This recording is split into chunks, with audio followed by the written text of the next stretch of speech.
Hello and good evening ladies and gentleman, আমি ইলমাস সৈয়দ রয়েছি আপনাদের সাথে, আর আপনারা দেখছেন আজকের বিগ স্টোরি। আজ আমরা এমন এক গভীর ষড়যন্ত্র নিয়ে কথা বলবো যা শুধু এই দেশের নিরাপত্তা নয়, আমাদের প্রিয় বাংলা, আমাদের এই পশ্চিমবঙ্গ, বিশেষ করে উত্তরবঙ্গের ভবিষ্যৎ পরিবর্তন করে দিতে পারত। একদিকে আল কায়দা কিংবা Al Qaeda in the Indian subcontinent AQIS, তার ভয়ঙ্কর জঙ্গি প্লট যা উত্তরপ্রদেশ থেকে নিয়ন্ত্রিত হচ্ছিল। অন্যদিকে সেই ষড়যন্ত্রের পাল্টা হিসেবে উত্তরবঙ্গকে দেশের দুর্ভেদ্য ঢাল হিসেবে গড়ে তোলার এক ঐতিহাসিক পদক্ষেপ। এই দুই ঘটনার যোগসূত্র ঠিক কোথায় জানেন? এবং কেন আজ সিকিউরিটি এস্টাবলিশমেন্ট এই ভূমিকে, এই বাংলার বীর ভূমিকে নিয়ে এত সতর্ক, আজ সবটাই বলবো আজকের বিগ স্টোরিতে। প্রথমে আসুন আল কায়দার কথা বলি। মাত্র কয়েক সপ্তাহ আগে উত্তরপ্রদেশের সাহারানপুর থেকে আল কায়দার যে অপারেটিভ বিলাল খান গ্রেফতার হলো, তার ফোন ডেটা দেখে গোয়েন্দারা চমকে উঠেছে। জানেন এই জঙ্গির সাথে কতগুলো পাকিস্তানি ফোন নম্বরের সরাসরি যোগাযোগ ছিল? 4000, প্রায় 4000 পাকিস্তানি ফোন নম্বরের সঙ্গে এই আল কায়দার জঙ্গি বিলাল খান ডাইরেক্ট কন্ট্যাক্টে থাকত।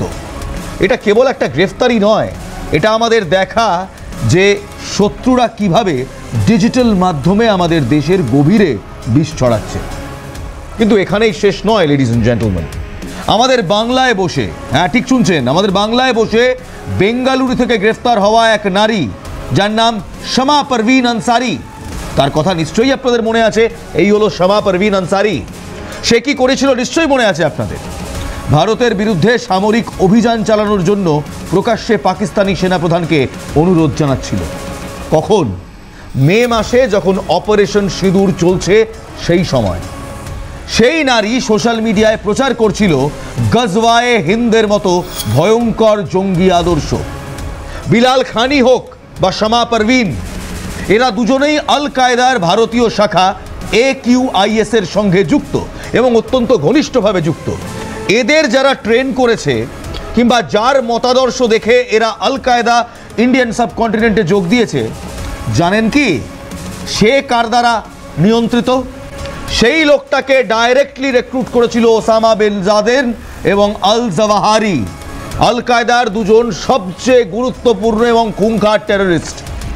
তাদের এই ডক্ট্রিনে দীক্ষিত এই বিলাল খান এবং শামা পারভিন, তারা আল কায়দা ইন্ডিয়ান সাবকন্টিনেন্টের সঙ্গে দীর্ঘদিন ধরে যুক্ত।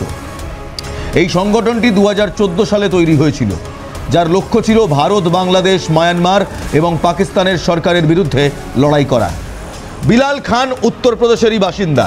এমন নয় যে বর্ডার পেরিয়ে পাকিস্তান থেকে এখানে এসছে, একেবারে নয়।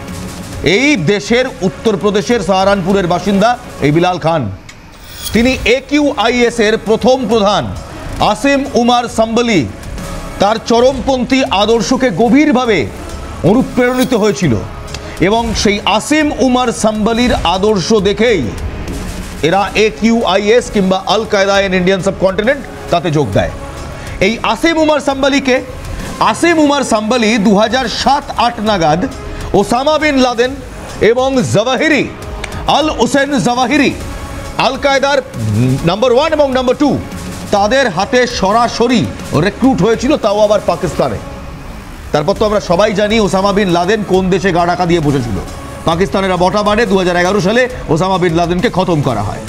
সেই ওসামা বিন লাদেন খতম হওয়ার 3 বছরের মধ্যে ভারতে এই আসিম উর সাম্বলি, তিনি আল কায়দা ইন ইন্ডিয়ান সাবকন্টিনেন্ট বলেই AQIS আল কায়দার ভারত সাবকন্টিনেন্টের শাখা খোলে এবং সেখানেই এই বিলাল খান কিংবা শামা পারভিনের মতো মহিলারা তারা যোগ দেয়।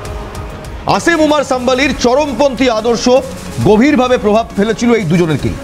এদের লক্ষ্য ছিল সশস্ত্র জিহাদের মাধ্যমে ভারতের সাংবিধানিক সরকারকে ফেলে দেওয়া এবং সারিয়া ভিত্তিক শাসন প্রতিষ্ঠা করা। বিশ্বাস করুন, এরা মূর্খের স্বর্গে বাস করে, কারণ ভারত একটি গণতন্ত্র।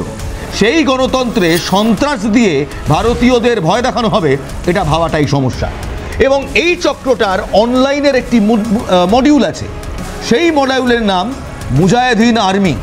এদের কাজ ছিল শামা পারভিন বলুন কিংবা বিলাল খান, বিলালের ছবিটা দেখাতে বলবো, বিলাল খান যাকে রিসেন্টলি ইউপি ATS, এই বিলাল খান যাকে সাহারানপুর থেকে ইউপি ATS গ্রেপ্তার করেছে, এদের চাল ছিল মুজাহিদিন আর্মি বানানো। মুজাহিদিন আর্মিটা কি? ভারতের সংখ্যালঘু সম্প্রদায়ের ইউথকে, যুব সমাজকে ভুল পথে চালিত করে, তাদের র্যাডিক্যালাইজ করে, তাদেরকে শিক্ষার আলোর মুখ না দেখিয়ে তাদেরকে এই জিহাদের খেলায় লিপ্ত করা, যার নির্দেশ আসছিল সরাসরি পাকিস্তান থেকে। অর্থাৎ এই বিলাল খানকে কন্ট্রোল করে পাকিস্তান। আর পাকিস্তান মানে পাকিস্তানের সেনাপ্রধান কিংবা ফিল্ড মার্শাল সে তো রয়েছে, তার সঙ্গে আরও একটি লোক রয়েছে, আরও একটি অর্গানাইজেশন রয়েছে, যে অর্গানাইজেশনের নাম ISI। Right ladies and gentleman, এই বিলাল খানকেও কিন্তু কন্ট্রোল করত ISI। গোয়েন্দারা জানাচ্ছে পেহেলগাঁওয়ের নারকীয় জঙ্গি হামলার পরও এই বিলালের মতো অপারেটিভরা জঙ্গিদের শহীদ বলে প্রচার করেছিল। Graphics please. এদের এই ভয়ঙ্কর প্লট আমাদের জাতীয় নিরাপত্তার ক্ষেত্রে একটি স্পষ্ট সতর্কতা। শত্রু শুধু সীমান্তে নেই, তারা আমাদের সমাজের গভীরে তাদের নেটওয়ার্ক তৈরি করছে, এমনকি এখানে। শত্রুরা জানা উচিত যে ভারত এখন আর পিছিয়ে থাকার দেশ নয়। আপনারা নিশ্চয়ই মনে রেখেছেন 2022 সালের জুন মাসের কথা। Al Qaeda in Indian subcontinent Delhi, Mumbai, Uttar Pradesh এবং গুজরাটে আত্মঘাতী হামলার হুমকি দিয়েছিল, যদিও একটা হামলাও তারা কার্যকরী করতে পারেনি, কারণ আমাদের ইন্টেলিজেন্স তাদেরকে গ্রেফতার করে ফেলে। এবার দেখি আমাদের রাজ্যের সব থেকে সংবেদনশীল জায়গা উত্তরবঙ্গের শিলিগুড়ি করিডোর বা চিকেন স্নেক, তার প্রসঙ্গ। কেন বলছি? কারণ এই আল কায়দার এই অনলাইন ষড়যন্ত্র প্রমাণ করছে যে অভ্যন্তরীণভাবে দেশের মধ্যে গোলযোগ সৃষ্টি করার চেষ্টা চলছে, এবং সেটা পাকিস্তান, ISI এবং এই ছুটকো ছাটকা জঙ্গি সংগঠনগুলো হাতে হাত মিলিয়ে চালাচ্ছে। আর এই ধরনের পরিস্থিতিতে সবচেয়ে ঝুঁকিপূর্ণ শিলিগুড়ি করিডোর কিংবা চিকেন স্নেক, এই হলো শিলিগুড়ি করিডোর। ছোট্ট একটি জায়গা, ছোট্ট একটি অংশ, যেটা বাংলায় পড়ে। 22 কিলোমিটার দৈর্ঘ্য, 22 থেকে 35 কিলোমিটার চওড়া সরু পথ। এর গুরুত্ব কি জানেন? এটা আমাদের মূল ভূখণ্ডকে, অর্থাৎ ভারতের মূল ভূখণ্ডকে ভারতের উত্তর পূর্বের সঙ্গে সংযুক্ত করে। অর্থাৎ নর্থ ইস্টের যে স্টেটস এবং মেন ইন্ডিয়া, দেখুন ম্যাপটা দেখলেই বুঝতে পারবেন, তাকে সংযোগ ঘটায় এই শিলিগুড়ি করিডোর। তাই জন্যই একে চিকেন স্নেক বলা হয়। ভারত এবং উত্তর পূর্ব ভারত, নর্থ ইস্ট ইন্ডিয়াকে সংযোগস্থল এই চিকেন স্নেক। তার একদিকে নেপাল, একদিকে চীন, একদিকে ভুটান, একদিকে বাংলাদেশ। এই মুহূর্তে চীন, বাংলাদেশ বন্ধুরাষ্ট্র নয়। নেপাল ভগবানই জানে সেখানে কি হচ্ছে। ভুটান কবে যে পাল্টি খাবে তার কোনো গ্যারেন্টি নেই। শত্রুরা যদি এই করিডোর, এই শিলিগুড়ি করিডোর, এই 22 থেকে 35 কিলোমিটার চওড়া করিডোরকে বিচ্ছিন্ন করতে পারে, তাহলে উত্তর পূর্ব ভারত দেশের বাকি অংশ থেকে বিচ্ছিন্ন হয়ে যাবে। এই অঞ্চলটি 4টি দেশের সীমান্তবর্তী, নেপাল, ভুটান, চীন এবং বাংলাদেশ, এবং তাদের চরিত্রের কথা আপনাদের বললাম। কিন্তু বিপদ এখন আরও বড়। কেন বলছি? কারণ সম্প্রতি বাংলাদেশে ক্ষমতার পালাবদলের পর ডক্টর মোহাম্মদ ইউনুস, তার নেতৃত্বাধীন যে অন্তর্বর্তীকালীন সরকার চলছে, তারা কিন্তু দিল্লির প্রতি বন্ধুত্ব প্রদর্শন করেনি, বরং উল্টোটা। তারা দিল্লির প্রতি বারবার হিংসার মনোভাব দেখিয়েছে, ঘেন্নার মনোভাব দেখিয়েছে। বরং তারা চীন এবং পাকিস্তানের সঙ্গে সামরিক সহযোগিতার পথে হাঁটছে। পাকিস্তানি আর্মি এই মুহূর্তে বাংলাদেশে গিয়ে ট্রেনিং দিচ্ছে, চীন সেখানে টাকা ঢালছে। এবং সবথেকে উদ্বেগের বিষয়, গোয়েন্দা রিপোর্ট বলছে বাংলাদেশ তার লালমনিরহাটে একটি পুরনো দ্বিতীয় বিশ্বযুদ্ধের বিমান ঘাঁটি পুনরুজ্জীবিত করতে চীনের সাহায্য চাইছে। এই খবর বিগ স্টোরিতেই আপনারা দেখেছেন। আমরা এক্সক্লুসিভলি দেখিয়েছিলাম, বাকি অন্য কোনো সংবাদ মাধ্যমের আগে বাংলায় বসে দেখিয়েছিলাম কিভাবে লালমনিরহাটে চীনের সাহায্যে বাংলাদেশ আবার দ্বিতীয় বিশ্বযুদ্ধের একটি বিমান ঘাঁটিকে নবরূপে সাজাচ্ছে। জানেন কি এই বিমান ঘাঁটি শিলিগুড়ি করিডোর থেকে ঠিক কত কিলোমিটার দূরে? চমকে যাবে। শিলিগুড়ি করিডোর থেকে মাত্র 135 কিলোমিটার দূরে। অর্থাৎ যদি ফ্লাইট হয় সেখান থেকে 2 থেকে 2.5 মিনিটের মধ্যে সেটা শিলিগুড়ি করিডোর কিংবা চিকেন স্নেকে চলে আসতে পারে। এটি কি পূর্বাঞ্চলে ভারতকে চাপে রাখার নতুন অক্ষ নয়? একেবারেই। এবং এই চাপটা সৃষ্টি করছে চীন, পাকিস্তান, বাংলাদেশকে মাঝামাঝি রেখে। তবে শত্রুরা জানে চিকেন স্নেক এখন ভারতের সবচেয়ে শক্তিশালী প্রতিরক্ষা করিডোর, কারণ এই অঞ্চলে ভারতের গ্রাফিক্স প্লিজ ত্রিশক্তি কোর রয়েছে। ত্রিশক্তি কোরের প্রধান কার্যালয় রয়েছে এখানেই। এখানে হাসিমারা বিমান ঘাঁটি রয়েছে, যেখানে মোতায়েন রয়েছে ভারতের শ্রেষ্ঠ যুদ্ধ বিমান রাফায়েল এবং দূরপাল্লার ক্ষেপণাস্ত্র প্রতিরোধ ব্যবস্থা কিংবা S-400 ট্রায়াম্ফ। এই S-400 ব্যবস্থাটি 400, এই হলো S-400 ট্রায়াম্ফ। এই S-400 ব্যবস্থাটি 400 কিলোমিটারের বেশি রেঞ্জে একাধিক আকাশ লক্ষ্য বস্তুতে কিংবা এরিয়াল টার্গেটসকে আঘাত হানতে সক্ষম। এছাড়া ব্রাহ্মস ক্ষেপণাস্ত্র রেজিমেন্টও এখানেই রয়েছে। তাই বাসা ধরে না, বেশি লাফালাফি করে লাভ নেই।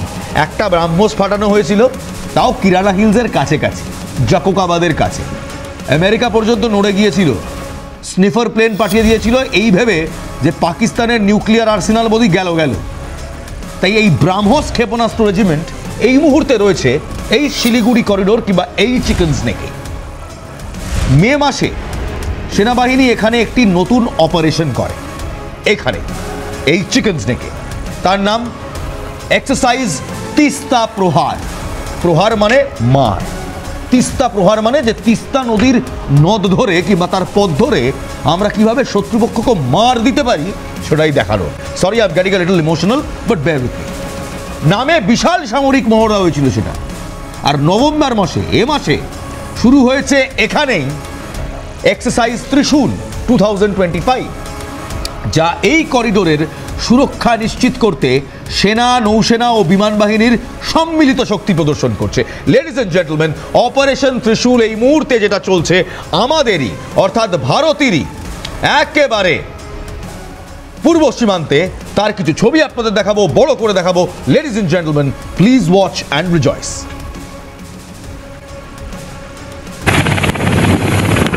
যে ছবি আপনারা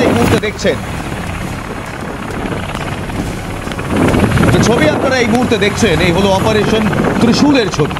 ট্যাঙ্কস, হেলিকপ্টার্স এবং একই সঙ্গে অ্যাম্ফিবিয়াস ইন্ডিয়ান নেভি শিপস এই মুহূর্তে ভারতের পূর্ব সীমান্ত কিন্তু টহল দিচ্ছে।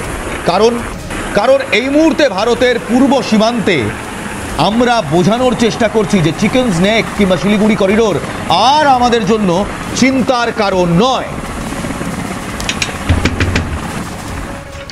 দেখলেন সেই ছবি আপনাদের দেখালাম। এই ছবি সরাসরি সেই মহড়ার ছবি, এক্সক্লুসিভলি আমাদের কাছে রয়েছে, একেবারে সরকারি সূত্র থেকে, সেনা সূত্র থেকে পাওয়া।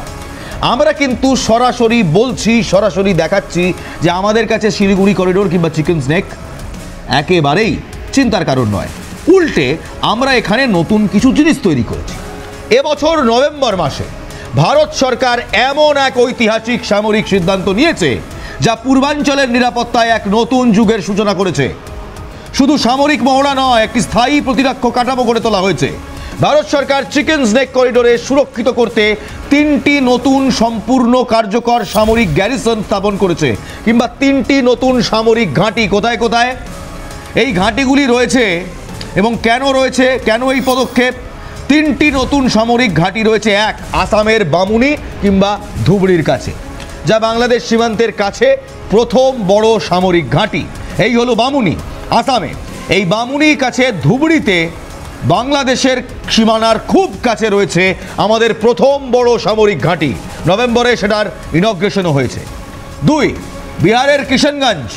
বিহারের কিষানগঞ্জে হয়েছে দ্বিতীয় সবচেয়ে বড় সামরিক ঘাঁটি। এবং 3, উত্তরবঙ্গের চোপড়া। উত্তরবঙ্গের এই চোপড়া ঘাঁটি কিন্তু বিশেষভাবে গুরুত্বপূর্ণ।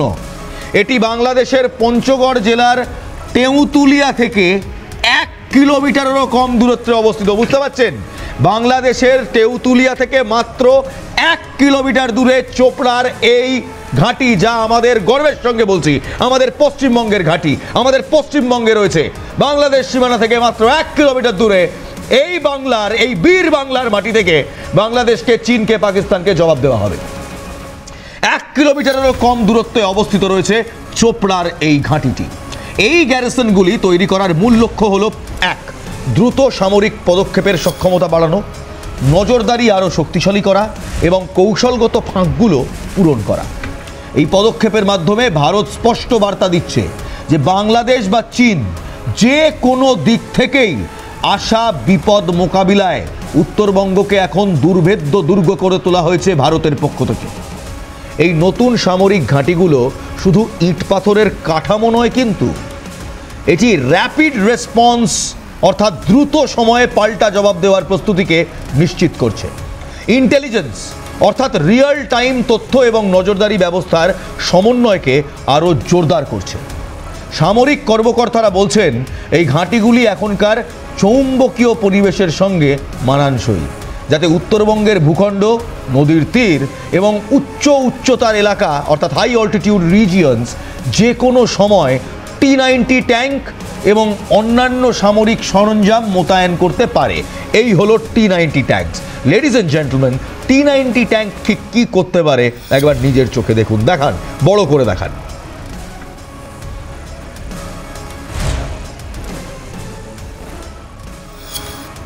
এই হলো লেডিজ এন্ড জেন্টলম্যান T-90, ভারতের অত্যাধুনিক T-90 ট্যাঙ্ক, যে ট্যাঙ্ক একসঙ্গে 10 রাউন্ড গোলা ফায়ার করতে পারে এবং এটা একসঙ্গে বালুকারাশি এবং জলের কাছাকাছি সীমান্তবর্তী এলাকাতেও একইভাবে সচল।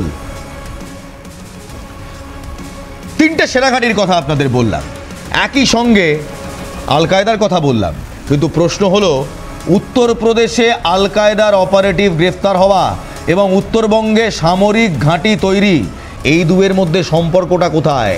আছে গভীর সম্পর্ক আছে। কেন আজ আল কায়দা থেকে শুরু করে আপনাদেরকে পূর্বাঞ্চলে নতুন সামরিক ঘাঁটির কথা বলছি, সব জানাবো। প্রশ্ন হলো আপনাদের আজকে হঠাৎ করে আল কায়দা নিয়ে শুরু করলামই বা কেন, আর উত্তরবঙ্গের সামরিক ঘাঁটিতেই বা এলাম কেন?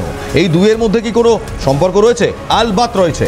সম্পর্কটা হলো পূর্বাঞ্চলের জঙ্গি অনুপ্রবেশের বিপদ, সীমান্তের ওপার থেকে অবৈধ অনুপ্রবেশ এবং আল কায়দা সহ JMB বা আনসার আল ইসলামের মতো চরমপন্থী সংগঠনের যোগসূত্রের সম্ভাবনা বাড়ছে। এই জঙ্গি সংগঠনগুলি অভ্যন্তরীণ গোলযোগ তৈরি করে, যেমনটি আমরা মুর্শিদাবাদের ওয়াকফ বিল পাশের পর দেখেছি। অবৈধ কার্যকলাপের মাধ্যমে যে অর্থ আসে তা দিয়ে অনুপ্রবেশকারীরা জাল আধার কার্ড, পাসপোর্ট তৈরি করে। বাংলায় তার প্রমাণ আমরা পেয়েছি। একাধিক পুলিশ স্টেশন, বিশেষ করে এই জলঙ্গি পুলিশ স্টেশনেই তো আমরা দেখিয়েছিলাম কিভাবে জাল আধার কার্ডের রমরমা চলছে এবং যে লোকটি জাল আধার কার্ড বানাচ্ছেন সে আদতে বাংলাদেশি জানতাম, পরে জানতে পারলাম সে আদতে পাকিস্তানের বাসিন্দা, ISI এর ডিপ এজেন্ট। বিশেষজ্ঞরা বলছেন বাংলাদেশের উচ্চ জনসংখ্যার ঘনত্ব এবং বর্তমান সরকারের নীতিগত পরিবর্তনের কারণে স্লিপার সেল তৈরির ঝুঁকি বাড়ছে। ওপার থেকে এপারে চলে আসছে এবং স্লিপার সেল হয়ে যাচ্ছে। পশ্চিমবঙ্গ এবং উত্তরপ্রদেশের সাম্প্রতিক ঘটনাগুলো, যেমন ওই যে কথাটা বললাম বিলাল খানের অ্যারেস্ট, কিংবা এই সব জালিয়াত স্লিপার সেলের অ্যারেস্ট, এগুলো চোখে আঙুল দিয়ে দেখায় বাংলাও খুব একটা সেফ নেই। অন্তত জঙ্গি কার্যকলাপের জন্য স্লিপার সেল এখানে বহু রয়েছে। এই যে লোকটাকে দেখাচ্ছি, এই লোকটাই কিন্তু হচ্ছে জাল পাসপোর্ট বানানোর মূল পান্ডা। এর হাত ধরেই জাল পাসপোর্ট, জাল আধার কার্ড বানানো হতো। এবং এ কে? বাংলাদেশের বাসিন্দা? নো স্যার, পাকিস্তানের লোক এখানে এসে ঘাঁটি গেড়েছিল। কে জানে ISI এর ডিপ স্টেট এজেন্ট কিনা? জানি তো না। পশ্চিমবঙ্গ এবং উত্তরপ্রদেশের সাম্প্রতিক ঘটনাগুলি এটাই প্রমাণ করছে যে আল কায়দার মতো জঙ্গি গোষ্ঠীগুলি কেবল কাশ্মীরের দিকে মনোযোগ দিচ্ছে না, তারা দেশের অভ্যন্তরীণ স্থিতিশীলতা ভাঙতে চাইছে। বিলাল খান পাকিস্তান থেকে নির্দেশ পাচ্ছিল, আর শামা আনসারি সেই নির্দেশ মতো উস্কানি দিচ্ছিল। এই পরিস্থিতিতে উত্তরবঙ্গের এই নতুন 3টি গ্যারিসন সেই সুরক্ষা ব্যবস্থা যা শুধু বাংলাদেশ সীমান্ত নিরাপত্তা দেবে না, বরং অভ্যন্তরীণ নিরাপত্তার ঝুঁকিগুলোকেও মোকাবিলা করতে সাহায্য করবে, সেই নিরাপত্তা ব্যবস্থাটাকে আরও কঠোর করবে। উত্তরবঙ্গের আকাশ সীমায় মোতায়েন থাকা S-400 ট্রায়াম্ফ এবং রাফায়েল জেটের উপস্থিতি আসলে কি বার্তা দিচ্ছে জানেন? এটি আসলে সেই দুর্ভেদ্য প্রতিরক্ষা ঢাল যা চীন বা বাংলাদেশের দিক থেকে আসা যে কোনো শত্রু বিমান বা ড্রোনকে আকাশেই গুড়িয়ে দিতে প্রস্তুত রয়েছে, তার বার্তা দিচ্ছে। এই স্তরপূর্ণ বিমান প্রতিরক্ষা নেটওয়ার্ক নিশ্চিত করছে যে চিকেন স্নেকই বলুন বা শিলিগুড়ি করিডোরই বলুন, তার উপর দিয়ে উড়ে যাওয়ার সাহস যেন কেউ না করে। উত্তরবঙ্গে এই 3টি নতুন সামরিক ঘাঁটি দেখাবো কোথায় কোথায় আছে। এই 3টি নতুন সামরিক ঘাঁটির প্রতিষ্ঠা হলো ঢাকা এবং বেজিংয়ের কাছে দিল্লির পক্ষ থেকে পাঠানো একটা আকাঠ্য বার্তা। উত্তর পূর্ব ভারতের নিরাপত্তা নিয়ে কোনো আপোষ চলবে না। একদিকে আল কায়দার ডিজিটাল জেহাদের ষড়যন্ত্র এবং অন্যদিকে পূর্বাঞ্চলে নতুন সামরিক অক্ষের চাপ। বামুনি, কিষানগঞ্জ এবং চোপড়ার এই নতুন গ্যারিসনগুলি কেবল সীমান্তের প্রতিরক্ষাই বাড়াচ্ছে না, দেশের ভেতরে, দেশের অভ্যন্তরে ঘাপটি মেরে লুকিয়ে থাকা শত্রুদেরও একটি কড়া বার্তা দিচ্ছে, ডোন্ট ইউ ডেয়ার। উত্তরবঙ্গ আর ভারতবর্ষের নরম পেট কিংবা সফট আন্ডারবেলি নেই, এই ভুলটা ভাববেন না। উত্তরবঙ্গ আর ভারতবর্ষের সফট আন্ডারবেলি নেই। এখন ভারতের পূর্বাঞ্চলের ইস্পাত কঠিন দুর্গ, বা যা ইংলিশে বলে ফর্ট্রেস অফ স্টিল, এই উত্তরবঙ্গই, বিশেষ করে চিকেন স্নেক। আল কায়দার ষড়যন্ত্র গুঁড়িয়ে দেওয়া হয়েছে, চিকেন স্নেকের সামরিক ফাঁকগুলো পূরণ করা হয়েছে। দেশের 1 ইঞ্চি জমিও হাতছাড়া হতে দেবে না ভারত, কারণ এই মুহূর্তে ইন্ডিয়ান আর্মির ইস্টার্ন কমান্ডের, এই যে ছবিগুলো আপনাদের দেখাচ্ছি এক্সক্লুসিভ ছবি, সেই সমস্ত সেনা বেসে যেখানে গতকালই eastern army commander lieutenant general RC Tiwari নিজে গিয়ে এই সমস্ত বেস ঘুরে দেখেছেন, তিনি একটি প্রশ্ন করেছিলেন। তিনি সেখানে গিয়ে প্রশ্ন করেছিলেন, হাউজ দ্য জোশ? উত্তর কি এসেছিল জানেন? উত্তর এসেছিল এক কথায়, এক বাক্যে, hi sir, very very hi sir. জোশ একেবারে তুঙ্গে। শত্রুপক্ষ যদি আমাদের দিকে কিংবা উত্তরবঙ্গের দিকে কিংবা শিলিগুড়ি করিডোরের দিকে চোখ তুলে তাকায়, এই 3টে নতুন সেনাঘাঁটি তাদের গুঁড়িয়ে দেওয়ার জন্য প্রস্তুত। আজ এখানেই শেষ করছি, দেখা হবে আগামীকাল ঠিক রাত 9টায়। ভালো থাকবেন, ভালো রাখবেন, জয় হিন্দ।